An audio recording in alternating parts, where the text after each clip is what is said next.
রাস্তা গ্রামের ভেতরে, আর রাস্তার পাশেই পুকুর। পুকুরের ভাঙনের জেরে রাস্তায় বেশ কিছুটা অংশ জলে তলিয়ে গেছে। কার্যত গ্রামবাসীরা প্রাণের ঝুঁকি নিয়ে বাইক বা সাইকেল নিয়ে সেই রাস্তা দিয়ে যাতায়াত করছেন। স্থানীয় পঞ্চায়েত থেকে শুরু করে প্রশাসনকে জানিয়ে কোনো কাজ হয়নি। মালদহের হরিশ্চন্দ্রপুর 1 নম্বর ব্লকের অন্তর্গত ভিঙ্গল গ্রাম পঞ্চায়েতের রহমতপুর গ্রাম।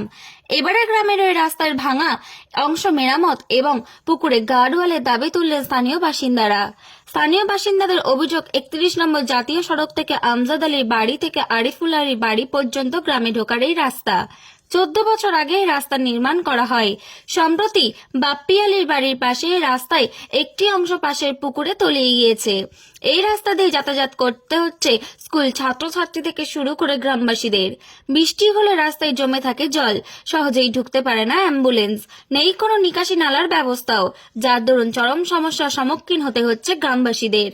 রহমতপুর প্রাথমিক বিদ্যালয়, প্রাথমিক স্বাস্থ্যকেন্দ্র, কনুয়া বাজার সহ একাধিক প্রতিষ্ঠানে এই রাস্তা দিয়ে যাতায়াত করতে হয়।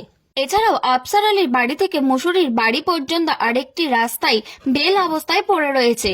বৃষ্টির সময় জল ও কাদা দিয়ে সেই রাস্তা দিয়ে যেতে হচ্ছে বেশ কয়েকটি পরিবারকে। সেই রাস্তাটি করার দাবি জানিয়েছেন বাসিন্দারা। স্থানীয় বাসিন্দা বাপ্পি আলী ও রেজিনা খাতুন বলে, রাস্তার উপর দিয়ে স্কুল, স্বাস্থ্যকেন্দ্র সহ অন্যান্য প্রতিষ্ঠানে যাওয়া যায়, কিন্তু দীর্ঘদিন ধরে এই রাস্তা আস্তে আস্তে পুকুরে তলিয়ে যাচ্ছে। রাস্তায় বৃষ্টি হলে জল জমে থাকে, নিকাশি নালার ব্যবস্থাও করলে ভালো হয়। গ্রাম পঞ্চায়েত, পঞ্চায়েত সমিতি ও প্রশাসনকে বিষয়টি জানিয়েছি। রাস্তায় ওই ভাঙা অংশটি দ্রুত মেরামত ও পুকুরের গার্ডওয়াল দিলে ভালো হবে।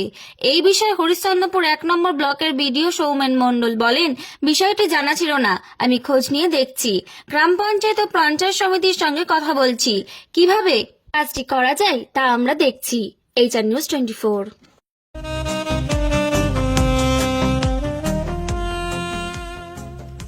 সর্বস্তরের ক্রেতা বন্ধুদের শুভ কামনায় বাবা লোকনাথ বাইক পয়েন্ট।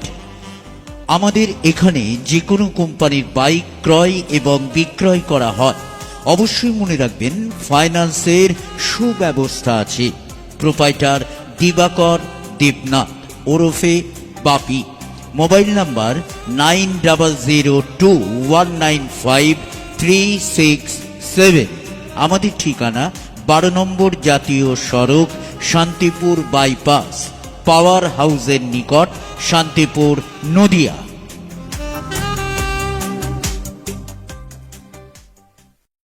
এই রাস্তাটা বিগত প্রায় 15 বছর আগে তৈরি হয়। বিগত 3-4 বছর আগে রাস্তাটা ভেঙে পড়ে যায়। আমরা প্রশাসন, পঞ্চায়েত, ব্লক এবং পঞ্চায়েত সমিতি সবাইকে জানানো হয়েছে, এই রাস্তায় কেউ গুরুত্ব দিচ্ছে না। কতদিন আগে হয়েছিল এই রাস্তাটা? এই রাস্তাটা প্রায় 15 বছর আগে। আমাদের দাবি দ্রুত আমাদের কি হয়েছে, মানে জায়গাটা কি ভেঙে পড়ে গেছে তো পুকুরে?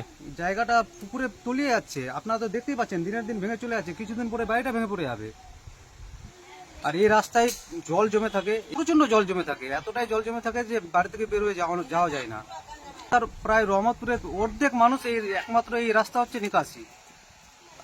এই রাস্তা থেকে আপনার প্রাথমিক বিদ্যালয়, স্বাস্থ্যকেন্দ্র, বাজার ঘাট সব কিছুই একমাত্র এই মূল রাস্তা। 31-এর পাশে এই রাস্তা। আমাদের বক্তব্য হচ্ছে যে আমরা বারবার প্রশাসনকে জানিয়েও আমাদের কোনো লাভ হয়নি। এই রাস্তায় যেন দ্রুত গার্ডওয়াল এবং মেরামতের ব্যবস্থা করা হয়। নিকাশি আমাদের তো নিকাশি নালা তো মাস্ট, নিকাশি নালা না হলে তো রাস্তা টিকবেই না, নিকাশি নালা লাগবেই। প্রায় 5 বছর ধরে কাকে কোথায় কোথায় জানিয়েছিলেন বিষয়টি? পঞ্চায়েত, ব্লক, প্রশাসন প্লাস পঞ্চায়েত সমিতি সবাইকেই বলা হয়েছে, গ্রামের জনপ্রতিনিধিদেরকেও বলা হয়েছে। সবাই আশ্বাস দিচ্ছেন, কিন্তু কাজ হচ্ছে না। এখন কি চাইছেন? আমরা চাইছি আমাদের এই সমস্যার সমাধান দ্রুত করা হোক।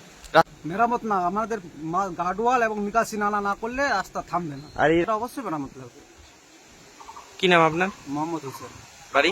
বাড়ি। বছর আগে রাস্তাটা হয়েছিল, এখন জল জমে থাকছে। আর কি হয়েছে, কি অবস্থা? রাস্তাগুলো খাল ভেঙে গেছে। কতটা ভেঙে গেছে? অনেকটা ভেঙেছে, ওদিকে জল থাকছে। আচ্ছা, পুকুরে কি ভেঙে পড়ে যাচ্ছে? হ্যাঁ, পুকুরে কতদিন আগে ভেঙে পড়ে গেছে? 3 বছর থেকে। জানিয়েছিলেন কাউকে? হ্যাঁ, জানিয়েছি। পঞ্চায়েতকে জানিয়েছেন? পঞ্চায়েত সমিতি হ্যাঁ, সবাইকে জানিয়েছেন? জানিয়েছি। এখনো কোনো কাজ হয়নি? না, হয়নি। কি কি সমস্যা হচ্ছে আপনাদের? এখান থেকে স্কুল আছে, বাচ্চাগুলো স্কুলে যাচ্ছে, জলে ঠিকছে, ম্যাডাম যাচ্ছে, স্কুল আছে, মাদ্রাসা আছে, সবই রকমের আছে এখানে। বাচ্চাগুলো জল দিয়ে যায় হেঁটে, এই যে রাস্তাটা ভেঙে গেছে, মানে মেরামত না করা হলে আরো কি ভেঙে পড়বে? হাত ভেঙে পড়বে বর্ষা হলে। ওদিকে আপনাদের তাহলে অনেক অসুবিধা হচ্ছে। হ্যাঁ, আমাদের অনেক অসুবিধা হয়। কি চাইছেন? আমরা রাস্তাটা ঠিক হোক। ভাঙা হ্যাঁ হ্যাঁ, করতে হবে গার্ডওয়াল। কি নাম আপনার? আমার নাম মুর্শিদা খাতুন, বাড়ি বাড়ি রহমত। হয়েছিল 3 বছর আগে, ভেঙে গেছে রাস্তা। কোথায় ভেঙেছে? পুকুরের ওখানে? ওইটা পুকুরের কাছে ভেঙে গেছে, অর্ধেকটা রাস্তা পুকুরে চলে গেছে। আর এখানে আমার এই বাড়ির কাছে জল জমাচ্ছে। এই যে এটা আমার বাড়ি, আর এখান থেকে আমি বের হবো কিরকম? বৃষ্টি হলে কি অনেক জল জমে থাকে? অনেক জল জমে যায় একটু। এই রাস্তা দিয়ে যাতায়াত করতে এই হচ্ছে রাস্তা সকালকে? দিয়ে ওখানে সরকারি স্কুল আছে, মাদ্রাসা আছে, বাচ্চারা যে যাচ্ছে, আবার এইগুলো নোংরা জলগুলো খিচে খিচে যাচ্ছে, বাচ্চাদের অসুবিধা হচ্ছে না? জানিয়েছিলেন কাউকে বিষয়টি? জানিয়েছি, সব জানিয়েছি, কমপ্লেনও করেছি, সব করেছি, কোনো কাজ হয়নি? কোনো কাজ হয়নি। কত এটা রাস্তাটা হয়েছিল, এখন তো পুরো জল যাচ্ছে, সবারই বাড়িতে জল ঢুকে যাচ্ছে। এই যে এই গুলিটাতে জল ঢুকছে। ঢুকবে? নিকাশি লাগবে, আবার জল ফাঁসার জন্য গাডারও লাগবে, ড্রেন লাগবে, আবার নতুন করে যেন ভালো করে হয়, যেন যে সব জায়গায় হচ্ছে ভালো করে, এখানে যেন ভালো করে হয়। আচ্ছা, হবে। ওখানে ভালো করে একদম বানকাম করে ওখানে তুলতে হবে, তারপরে রোডটা করতে হবে। পুকুরে? লাগবে, পুকুরে গাডওয়াল লাগবে। কি চাইছেন এখন? এখন চাইছি ভালো করে নতুন করে পুরনো রাস্তাটার উপর ভালো করে গাডওয়াল করে মানে রাস্তাটা মেরামত করা হোক, মেরামত করা হোক, নতুন করে হোক, রিসার্চটা করা হোক। ড্রেনের ব্যবস্থা করা হোক। কি নাম আপনার? আমার রেজিনা খাতুন, বাড়ি রহমতপুর।